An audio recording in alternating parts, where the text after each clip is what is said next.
मित्रों नमस्कार। अनिल वत्स। कुंभ राशि जिसे अंग्रेजी में एक्वेरियस भी कहते हैं, मार्च का महीना सन 2017। कुंभ का स्वामी शनि और वायु तत्व प्रधान राशि है ये।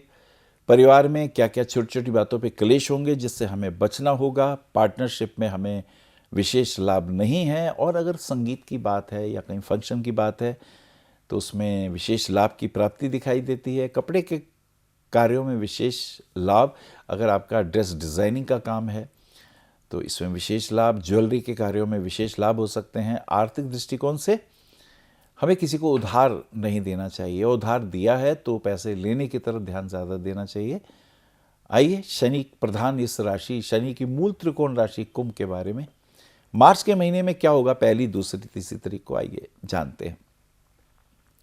पहली तारीख को मंगल का मेष राशि में प्रवेश हो जाता है तो कुछ हिम्मत ज़्यादा आएगी, कुछ आप बोल्ड से दिखेंगे, कुछ बहादुरी के निर्णय होंगे जो अभी तक नहीं ले पा रहे थे वो लेने का योग बन जाएगा। 3 तारीख को याज्ञवल्क्य जयंती है। जनक के दरबार के एक बहुत ज़बरदस्त पुरोधा, ज्ञान विज्ञान में परम आदरणीय, उनको प्रणाम करते हुए आगे चलते हैं। 4, 5, 6 तारीख को 4 को शुक्र वक्री हो जाता है। शुक्र आपकी जन्म पत्री में 4th और 9th का लॉर्डशिप ले लेता है। चौथा घर जहाँ मन का है वहीं नवा घर भाग्य का और ईश्वरीय कृपाओं का है। शुक्र यद्यपि उच्च के हैं लेकिन जब ये वक्री होते हैं तो भाग्य भी साथ कम देता है और मन भी बेचैन रहता है। और स्त्रियों के प्रति तो विशेष ध्यान रखें, किसी का अपमान ना करें और गलत बात ना बोल दें जिसकी वजह से आपको परेशानियां उठानी पड़ जाएं, इसका ध्यान रखना होगा। 5, 6, 7 तारीख की स्थिति देखते हैं। 5 को होला अष्टक प्रारंभ, होली से पहले के 8 दिन शुभ कार्यों में ये दिन वर्जित कर दिए जाते हैं, इनसे कुछ विशेष लाभ नहीं मिलते हैं। 6, 7 तारीख की अगर हम स्थिति को देखते हैं, कुछ बेहतर दोस्तों से मुलाकात, महिला मित्र से मुलाकात, बच्चों के करियर के पॉइंट ऑफ व्यू से, एजुकेशन के पॉइंट ऑफ व्यू से विशेष चिंता, भविष्य में उनको विदेश जाने के बनेंगे योग और जिससे उनको मान सम्मान की प्राप्ति होगी, वो अपना जीवन सुचारू और अच्छे ढंग से चलाएंगे, ऐसी स्थिति दिखाई देती है। 8, 9, 10 तारीख की स्थिति देखते हैं। 8 तारीख की स्थिति में कुछ परेशान इमोशनली भाई बहनों के लिए या मित्रों के पॉइंट ऑफ व्यू से कोई समस्या आ सकती है, सो बी केयरफुल। 9 तारीख को गुरु पुष्य योग है और गोविंद द्वादशी तिथि भी है। गुरु पुष्य योग के अंदर एक ऐसा योग है जिसमें प्रातःकाल स्नान करके यदि कोई साधना करें, गायत्री की साधना है, महामृत्युंजय की साधना है, तो भगवान की कृपा से वो साधनाओं में विशेष आशीर्वाद प्राप्त होने लगते हैं। 10, 11, 12 तारीख की स्थिति देखते हैं। 10 तारीख को बुध का मीन राशि में प्रवेश हो जाता है और ऐसे में हस्बैंड वाइफ के रिलेशन में तनाव आ जाता है। छोटी छोटी बातों पर हम एक दूसरे की इंसल्ट कर देते हैं, हम चाहते नहीं हैं पर हो जाता है। ऐसे में अपने ईगो को कंट्रोल करिएगा, ये ज़्यादा इम्पॉर्टेंट है क्योंकि छोटी छोटी बात पे परेशानियां तंग करती हैं। 12, 13, 14 तारीख की तरफ बढ़ते हैं। 12 तारीख की स्थिति को देखते हैं। होली का दहन है, तो जब होली जलाई जाती है तो उसकी 3 परिक्रमा करते हैं। ओम होलिका दिव्यै नमः। उसके अंदर थोड़ा आपको रेवड़ी डालनी चाहिए, नारियल डालना चाहिए और कोई गचक वगैरह भी डाल सकते हैं, मूंगफली भी डाल सकते हैं और 3 परिक्रमाएं लीजिए और मन ही मन प्रार्थना करिए ओम होलिका दिव्यै नमः। जो भी अरिष्ट अनिष्ट हैं वो दूर होने लगते हैं, घर के वास्तु दोष, नज़र के दोष भी दूर हो जाते हैं। 14, 15, 16 तारीख की स्थिति देखते हैं। सूर्य का मीन राशि में प्रवेश हो जाता है। सूर्य आपकी जन्मपत्री के 7th हाउस को, जिसका संबंध आपके व्यापार से, आपकी हेल्थ से, आपकी पत्नी से और आपके विशेष जिम्मेदारी वाले कामों से है, तो ये सूर्य की स्थिति लगन में आ गई है तो ये अच्छा है। जो काम रुके हुए थे वो ठीक होंगे, यद्यपि उसमें आपको थोड़ी परेशानियां होंगी लेकिन फिर भी बेहतर होगा। कोर्ट कचहरी के मसले में आपको फ़ायदा हो सकता है, कुछ बेटर अवस्था दिखाई देती है। 15, 16, 17 तारीख की स्थिति देखते हैं। 15 को शुक्र वक्री है। 16 को श्री गणेश चतुर्थी व्रत भी है। गणेश जी को नमन करते हुए, प्रणाम करते हुए, और 17, 18 तारीख को अगर हम देखें तो 17 तारीख की जो स्थिति है, नौकरी के क्षेत्रों में कुछ परिवर्तन, बॉस के साथ किसी कार्यों में विशेष मीटिंग्स में भाग लेंगे, कुछ नए समीकरण बनेंगे, कुछ नई जिम्मेदारियां आएंगी।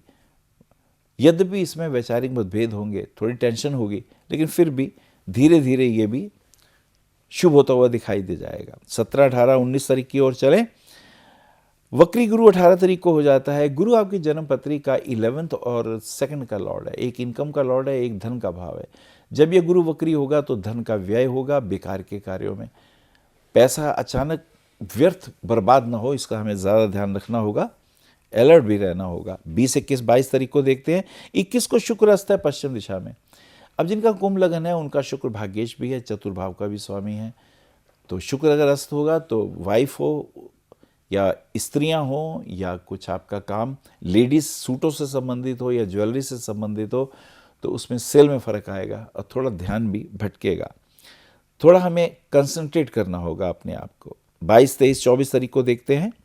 22, 23, 24 तारीख कुछ खर्चे हैं, कुछ भागदौड़ है, मन थोड़ा उदास है, लेकिन 24 तारीख के आसपास कुछ बेहतर महसूस पाएंगे। फाइनेंशियल रिसोर्सेज खुल जाएंगे।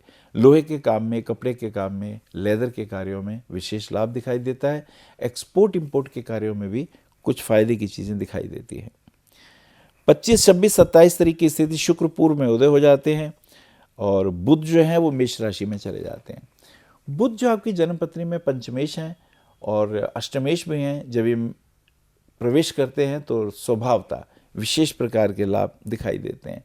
बुध जब मेष राशि में आते हैं तो पार्टनरशिप वगैरह में कुछ परिवर्तन दिखाई देते हैं। तो मुझे लगता है कि सोच समझ के ये निर्णय लीजिएगा। और आगे चलते हैं 28, 29, 30 तारीख को देखते हैं। 28 को चैत्र मास की अमावस्या है। अमावस्या में पितरों के निमित्त कुछ ना कुछ दान करते हैं। और 29, 30, 31 को नवरात्रि प्रारंभ। नवरात्रों में 4 चीज़ें महत्वपूर्ण होती हैं, उसका हमें पालन करना चाहिए। अभ्यंग स्नान होता है, ज्वार बीजना होता है और इधर कलश स्थापन है और उसके साथ साथ प्रतिमा पूजन। ये चारों अंगों को विधिवत ध्यान करके विधिवत कराइएगा। और देव्या, अर्गला और कीलकम 3 ये प्रारंभिक अध्याय हैं जिन्हें पढ़ना चाहिए। और नवाण मंत्र है, ऐं ह्रीं क्लीं चामुंडाय विच्चे, तो इसका जाप करें तो उससे काफ़ी समस्याएं सॉल्व होंगी।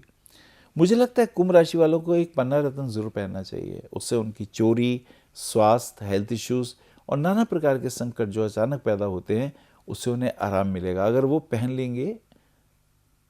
मिथुन राशि का जो रत्न है पन्ना, 6 सवा 6 रत्ती का दाहिने हाथ की छोटी उंगली में पहन लीजिए।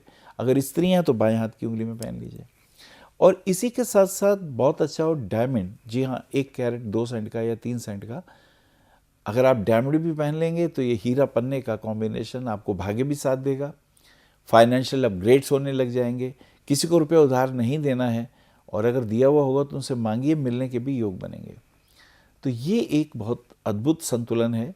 और अगर सपोज आप नीलम पहनते हैं तो क्या होगा? नीलम अभी धनु राशि में चल रहा है। अगर आप पहनेंगे तो हेल्थ इश्यूज दूर होंगे। और सबसे बड़ी बात जो बहुत इम्पॉर्टेंट है इस पत्री के अंदर वो ये है कि अगर आप कहीं कुछ ऐसे ऊंचे लोगों के संपर्कों के कारण कुछ चुनाव लड़ने की भी सोच रहे हों तो ध्यान रखिएगा, उसे भी अवॉइड करिएगा क्योंकि उसके आंसर पॉजिटिव नहीं। नमस्कार। आप आचार्य श्री अनिल वत्स जी के ज्योतिष व ध्यान संबंधी प्रोग्राम www.astroanilvats.com व मासिक राशिफल YouTube पर भी देख सकते हैं। विशेष जानकारी के लिए संपर्क करें भविष्य कथन VE 279 गली नंबर 6 हरिनगर न्यू दिल्ली 110064। हमारे फोन नंबर है 9891739999 और 9818189993 और 8860006030 और 9810880002। हमारी वेबसाइट है www.bhavishyakathan.org। ईमेल है acharyaanilvats@gmail.com। अपॉइंटमेंट के लिए संपर्क करें सुबह 11 बजे से शाम 6 बजे तक।